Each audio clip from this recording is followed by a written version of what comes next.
पंडित जी 20 तारीख को करवा चौथ का व्रत है जो कि महिलाओं के लिए सबसे बड़ा व्रत माना जाता है और दूसरा व्रत तीज का माना जाता है। जी क्या समय रहने वाला है, किस तरीके से व्रत को किया जाए उसके बारे में बताएं जरा।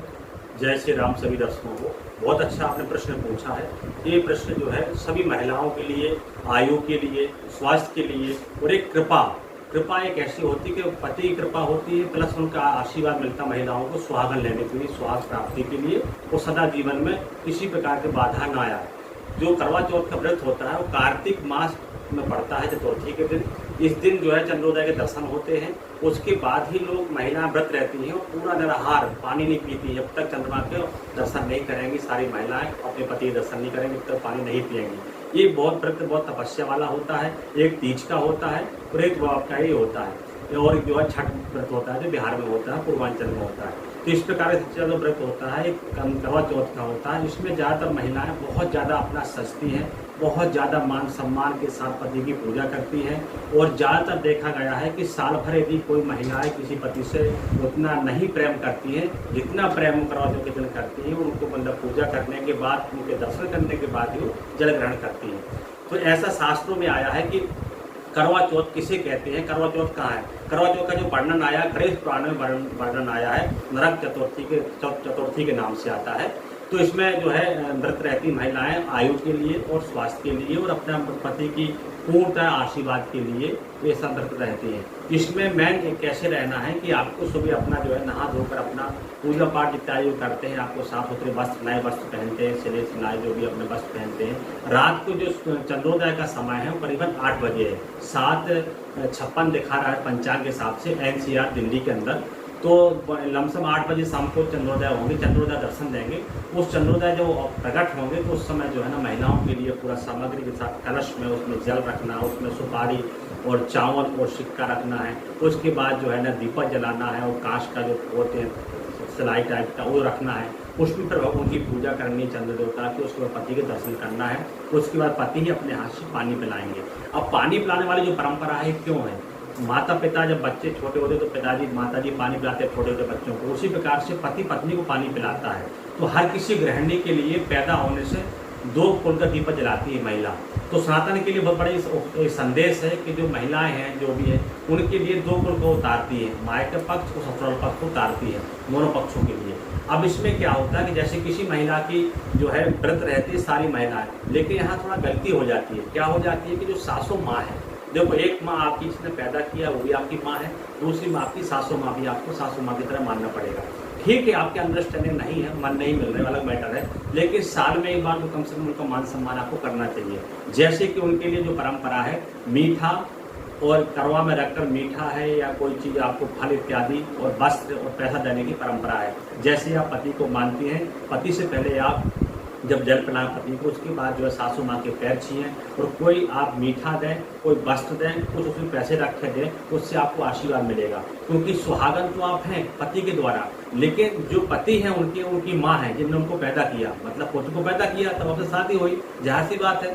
तो एक कुल बड़ा तो पहले जैसे सासू माँ की आपको सेवा करनी, मतलब कहने को उनको सम्मान करना, पैर छीना है और कुछ मीठा कोई वस्त्र देना है, उससे आपको और ज़्यादा आशीर्वाद मिलेगा। क्योंकि आप भी महिला है तो वो भी महिला है। फिर पति की जो परंपरा है, जो पति का जो आपका है खाना पीना, सबको खाना, सबके पैर छूना। तो जो रिश्ता आपका माँ का होता है जिसने आपको पैदा किया, उससे कई गुना रिश्ता आपका सास का होता है। तो सास का सम्मान आपको करना चाहिए। सब सनातन के लिए, सब बेटियों के लिए, सब बहुओं के लिए और सारे लोगों के लिए मान सम्मान अपनी सासू माँ करना चाहिए। पंडित जी इस बार क्या अनोखा रहने वाला है करवा चौथ पे, क्या ग्रह नक्षत्र रहेंगे, किन महिलाओं को करना चाहिए, किन को नहीं करना चाहिए? जी, इस बार जो पहले बार जैसे करवा चौथ व्रत रहने, जैसे किसी की शादी हुई पहले जो है 2023 में, अब 24 में करवा चौथ आएगा, उसमें नहीं रह पाए, जैसे पीछे होगा, तो उस हिसाब से जो रहेंगे तो उनके लिए क्या करना है कि पहली बार जो व्रत रहते हैं उनके लिए एक कोशिश करनी है कि सारा जो सामान जो भी आप वस्त्र इत्यादि है वो नया वस्त्र होंगे, अपना भी वस्त्र नया होंगे, पति के भी नया वस्त्र होंगे और सासू माँ की नया वस्त्र लेंगे, आप पहनेंगे।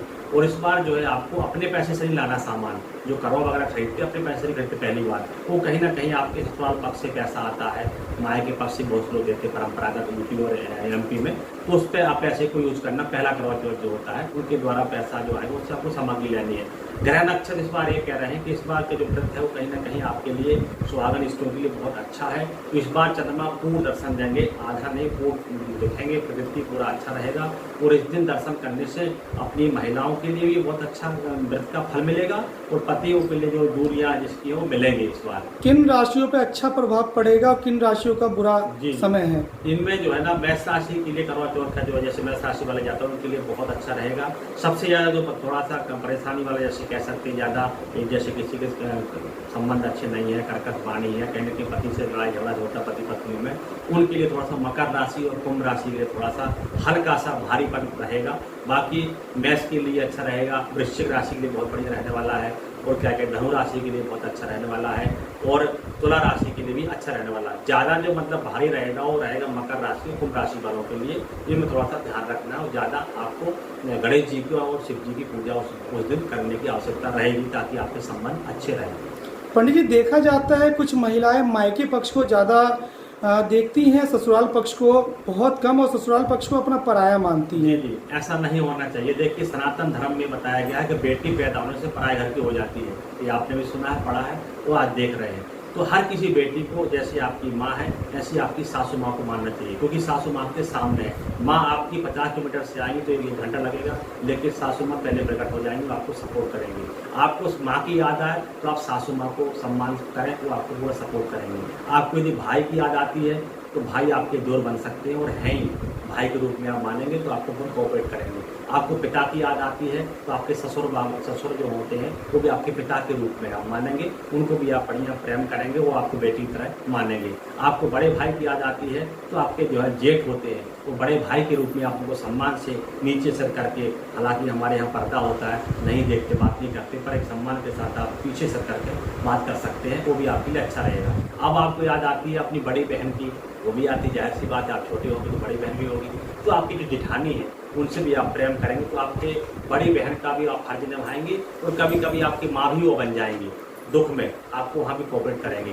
तो हर सनातन के लिए ये बहुत ध्यान रखना है कि आपका जो रिश्ता है वो आपके घर में ही है, आप उसको माने ससुराल में, तो आपके रिश्ते कभी खराब नहीं होंगे, कभी आपका तो में नहीं होगा, और जो घर आप वो सजा कर आएंगे आप माँ के पक्ष, वो घर आपका ससुराल भी सजेगा। पंडित जी, एक आखिरी सवाल रहेगा, और ये मेरे हिसाब से काफ़ी बड़ा सवाल है।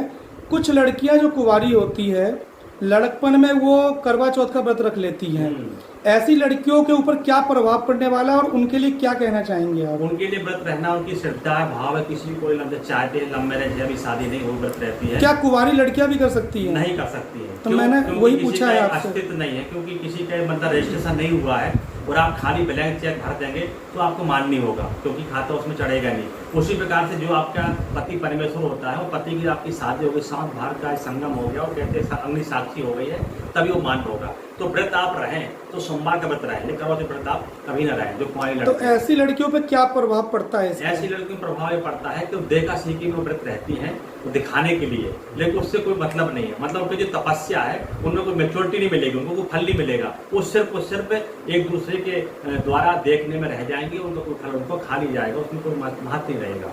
पंडित, आजकल की जो जनरेशन है इसमें जो है पति भी व्रत रखते हैं जी, तो इस बारे में क्या कहना है? देखिए हमारे अमिताभ बच्चन हैं, वो भी आज भी जो है व्रत रहते हैं और पानी पीते हैं, तो बाद में पहले उनको बुलाते हैं अपनी मैडम को, क्योंकि देखो पति पत्नी रिश्ता समझो आप, एक विष्णु स्वरूप होते हैं, पति लक्ष्मी स्वरूप होती है। स्त्रियाँ लोगों को सम्मान नहीं करती, स्त्रियों का गलत बात है। पति पत्नी का एक ऐसा बंधन है कि जीवन में कभी किसी को एक दूसरे को छोड़कर नहीं जा सकती है, उनके बिना जीवन नहीं चलेगा।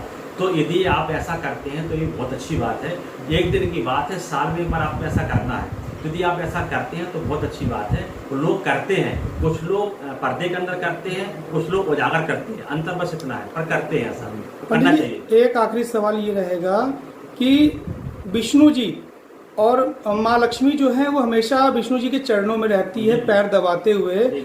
आजकल की महिलाएं जो हैं वो पैर दबाने को सोचती है कि हमसे काम कराया जा रहा है, उसका क्या महत्व रहता है पति के पैर दबाने का? देखिए यदि आप कोई भी इसके पति के पैर दबाती हैं तो किसी की 7.5 पैरों में जो स्थान होता है वो कहीं ना कहीं पति का, लक्ष्मी का स्थान, लक्ष्मी यदि पैर दबाती है स्त्रियां पति का, उनके लिए बहुत है। उनके लिए क्या है कि देखिए तो सुहाग की प्राप्ति होगी। पहला उनका यदि शनि की 7.5 चल रही तो उसमें भी अच्छा फल मिलेगा, पैर में जो है ना आशीर्वाद मिलेगा। वह परंपरा पुरानी चली आ रही है, पति पत्नी जो है ना, जब भी आप शाम को पति काम करके आते हो तो पुरानी स्त्रियाँ आज भी पति के पैर दबाती हैं, आशीर्वाद लेती हैं, फिर सो जाती है। तो जो परंपरा है, ये परंपरा बहुत ही अच्छा बेनिफिट है, मतलब इसमें कहीं ना कहीं सकारात्मक भी है और वैसे भी परंपराओं के हिसाब से बहुत अच्छा है। ग्रहों के हिसाब से भी आप देखें तो आपके जिसका शनि कमजोर है, यदि वो पैर दबाती है पति का, तो शनि उनका बलिष्ठ हो जाएगा, एक आशीर्वाद मिलेगा, डिवाइन पावर मिलेगा। तो शास्त्रों के हिसाब से भले कम दबाएं, दबाना चाहिए, क्योंकि विष्णु के चरणों में लक्ष्मी जी सदा रहती है। आज भी आपने देखा क्षीर सागर में विष्णु जी लेटे हुए हैं, सैया उस पर कमल के फूल पर, वहाँ पर जो है ना सारा चीज उनका पैर दबाती है लक्ष्मी जी, तहे दिल से सम्मान के साथ। तो दबाना चाहिए, शुभ होता है और आशीर्वाद मिलता है। बहुत बढ़िया।